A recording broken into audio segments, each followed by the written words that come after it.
here.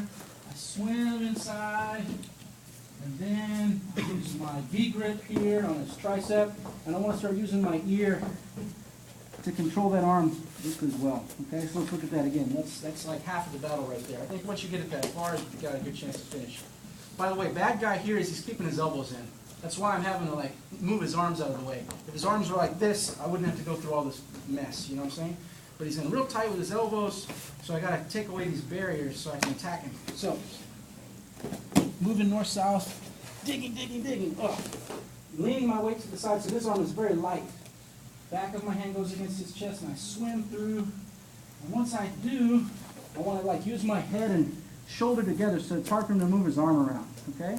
Now what I start doing is I start moving everything. All my pressure from here on out is going to be 45 degrees that way. That's going to cause an extension in this arm eventually. But notice here I'm far away from that where I want to be. So I start just loading my body weight up, putting my head down on the ground, and then my hand is going to start working on his hand and his arm, moving out of the way, and my knee also slides over, like bang, right on top. All right, this knee's going to go to the mat, and then I start arching my head up a little bit. This hand's going to transfer to the other side. Boom. And if he's like bent here, like pull a little bit, I just do like an army crawl. See how that makes his hand pop up, and then this hand's just like waiting. Boom. There's only one way for him to move his arm. He can either hold on, or if he's going to try to get his arm out of there, there's only one way for it to move, which is that way. Go ahead. Oh, see, it fell right into my hand.